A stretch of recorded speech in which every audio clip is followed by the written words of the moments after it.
Lahore police ਨੇ ਕਾਰਵਾਈ ਰਾਹੀਂ ਇੱਕ ਐਸੇ ਗਰੋਹ ਨੂੰ ਗ੍ਰਿਫਤਾਰ ਕੀਤਾ ਹੈ ਜਿਹੜੇ ਅਵਾਰਾ ਕੁੱਤੇ, ਬਿੱਲੀਆਂ ਔਰ ਬਾਕੀ ਜਾਨਵਰ ਨੇ ਜਿਹੜੇ ਉਹਨਾਂ ਨੂੰ ਚੁੱਕ ਰਹੇ ਸਨ। ਵਜ਼ਾਹਤ ਇਹ ਸੀਗਾ ਕਿ ਇਹਨਾਂ ਜਾਨਵਰਾਂ ਨੂੰ ਚੁੱਕ ਕੇ ਉਹ ਇਹਨਾਂ ਨੂੰ ਕੋਈ ਸਿਹਤ ਤੰਦਰੁਸਤੀ ਵਾਲੇ ਪਾਸੇ ਜਾਂ ਖੁਰਾਕ ਦੇਣ ਵਾਲੇ ਪਾਸੇ ਹੁੰਦੇ।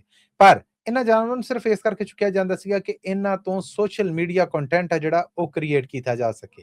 ਉਹ ਸੋਸ਼ਲ ਮੀਡੀਆ ਕੰਟੈਂਟ ਨੂੰ ਫਿਰ ਇਹ ਆਪਣੇ ਪੇजेस ਦੇ ਉੱਤੇ ਅਪਲੋਡ ਕਰਦੇ ਸਨ ਔਰ ਬਾਹਰ ਦੇ ਮੁਲਕਾਂ ਤੋਂ ਡੋਨੇਸ਼ਨ ਮੰਗਦੇ ਸਨ ਕਿ ਇਹ ਉਹ ਅਵਾਰਾ ਜਾਨਵਰ ਨੇ ਜਿਹੜੇ ਅਸੀਂ ਫੜੇ ਨੇ, ਰੈਸਕਿਊ ਕੀਤੇ ਨੇ, ਇਹਨਾਂ ਦਾ ਇਲਾਜ ਹੋ ਰਿਹਾ ਔਰ ਇਹਨਾਂ ਨੂੰ ਖੁਰਾਕ ਹੈ ਜਿਹੜੀ ਉਹ ਦਿੱਤੀ ਜਾ ਰਹੀ ਹੈ। ਬਹੁਤ ਸਾਰੀਆਂ ਵੀਡੀਓਜ਼ ਨੇ ਜਿਹੜੀਆਂ ਉਹਨਾਂ ਦਾ ਜਾਇਜ਼ਾ ਲੈਣ ਤੇ ਪਤਾ ਲੱਗਦਾ ਹੈ ਕਿ ਬਿੱਲੀ ਔਰ ਉਹਦੇ ਨਿੱਕੇ ਨਿੱਕੇ ਬੱਚੇ ਨੇ ਜਿਹੜੇ ਪਹਿਲਾਂ ਉਹਨਾਂ ਨੂੰ ਚੁੱਕਿਆ ਜਾਂਦਾ ਹੈ, ਉਸ ਤੋਂ ਬਾਅਦ ਬਿੱਲੀ ਨੂੰ ਬੱਚਿਆਂ ਤੋਂ ਦੂਰ ਕਰ ਦਿੱਤਾ ਜਾਂਦਾ ਹੈ ਔਰ ਫਿਰਦੇ ਤੁਰਦਿਆਂ ਵਿਖਾਇਆ ਜਾਂਦਾ ਕਿ ਜਿੱਦਾਂ ਉਹ ਆਪਣੇ ਬੱਚਿਆਂ ਨੂੰ ਲੱਭ ਰਹੀ ਹੈ।